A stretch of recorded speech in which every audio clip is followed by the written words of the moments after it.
Formação da matéria. Livro dos Espíritos, questão 17. É permitido ao homem conhecer o princípio das coisas? Não. Deus não permite que tudo seja revelado ao homem aqui na terra. 18. O homem conhecerá um dia o mistério das coisas que lhe são ocultas? O véu se levantará à medida que se depura, mas para compreender algumas coisas, precisa de faculdades, dons que ainda não possui. 19. O homem pode, pelas investigações das ciências, compreender alguns dos segredos da natureza?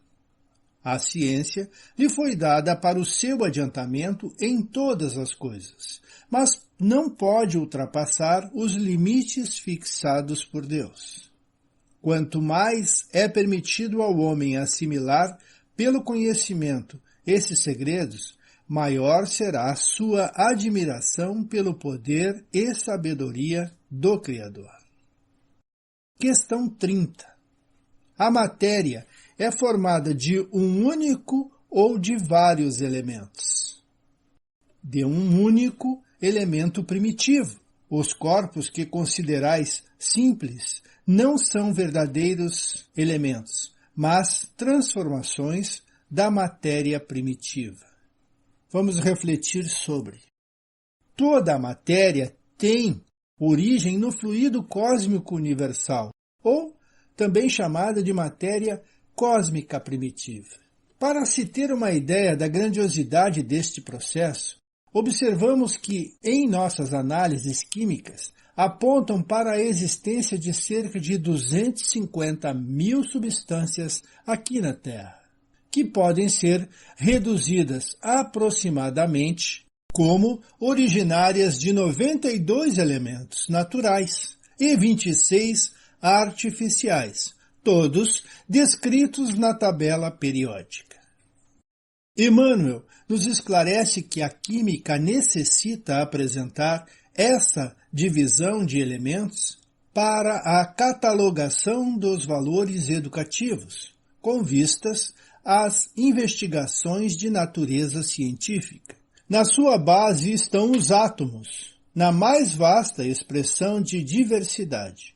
Mesmo assim, tenderá sempre para a unidade substancial, em remontando com as verdades espirituais as suas fontes de origem. Em se tratando de individualizações químicas, já se sabe que o hidrogênio é o elemento mais simples de todos. Seu átomo é a forma primordial da matéria planetária, constituindo-se do sistema absolutamente simplificado, porque composto de um só elétron, de onde partem as demais individualidades, no mecanismo evolutivo da matéria em suas expressões rudimentares. Voltando ao Livro dos Espíritos. Questão 22A. Que definição podeis dar da matéria? A matéria é o laço que prende o espírito, é o instrumento de que ele se serve e sobre o qual, ao mesmo tempo, exerce sua ação. Quais as propriedades da matéria? Questão 29. A ponderabilidade é um atributo essencial da matéria?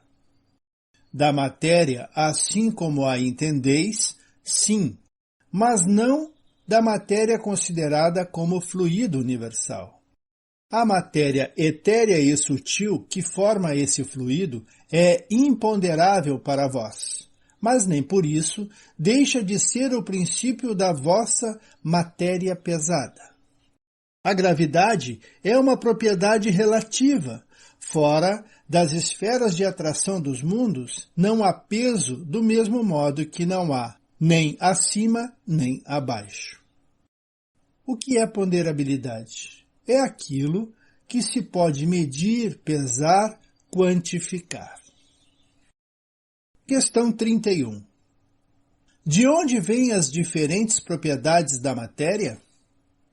São modificações que as moléculas elementares sofrem por sua união e em determinadas circunstâncias.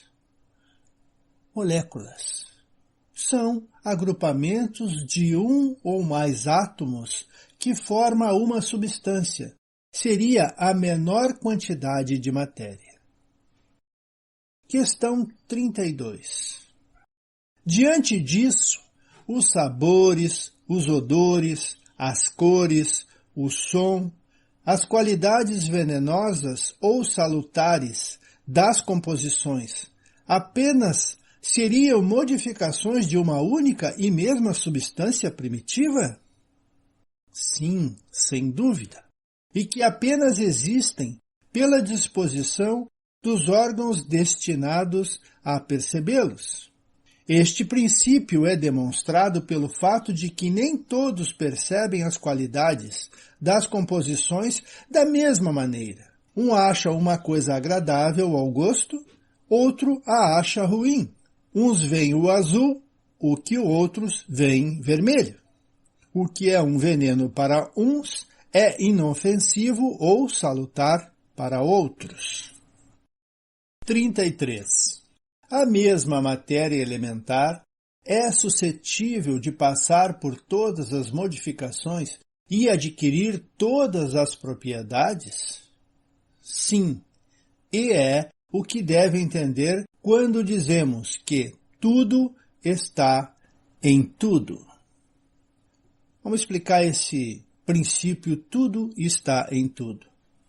Este princípio explica o fenômeno conhecido de todos os magnetizadores e que consiste em dar, pela vontade, a uma substância qualquer, por exemplo, a água, propriedades muito diversas, um gosto determinado e mesmo as qualidades ativas de outras substâncias, uma vez que há apenas um elemento primitivo e que as propriedades dos diferentes corpos são somente modificações desse elemento, resulta que a substância mais inofensiva tem o mesmo princípio que a mais prejudicial.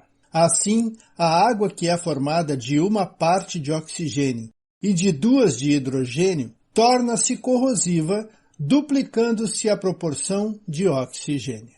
Uma transformação semelhante pode se produzir pela ação magnética dirigida pela vontade. Esta é uma nota de Kardec.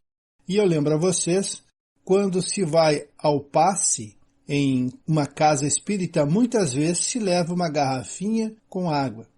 E os espíritos, então, vão produzir nesta água os elementos necessários à cura de quem aquela água será dirigida.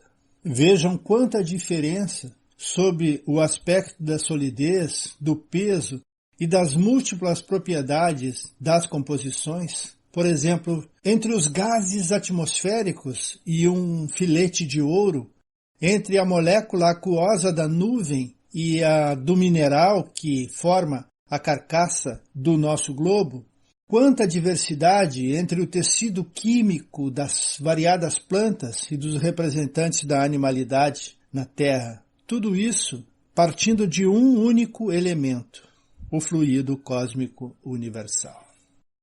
Questão 20. Fora das investigações da ciência, é permitido ao homem receber comunicações de uma ordem mais elevada sobre o que escapa ao alcance dos seus sentidos? Sim, se Deus julgar útil, pode revelar o que a ciência não consegue apreender. É por essas comunicações que o homem obtém, dentro de certos limites, o conhecimento de seu passado e de sua destinação futura.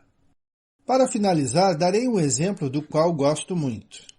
O carbono é um elemento notável por várias razões. Suas formas variadas incluem, surpreendentemente, uma das substâncias mais frágeis e baratas, o grafite, que é usado em lápis, e uma das mais rígidas e caras, o diamante.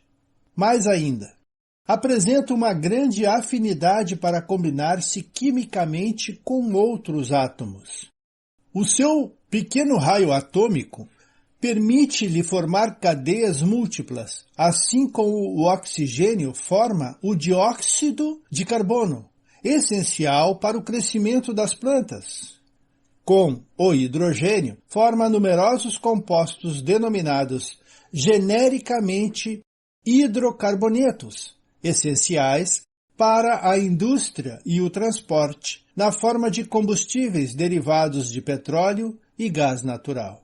Combinado com ambos, forma uma grande variedade de compostos, como, por exemplo, os ácidos graxos, essenciais para a vida, e os ésteres, que dão sabor às frutas.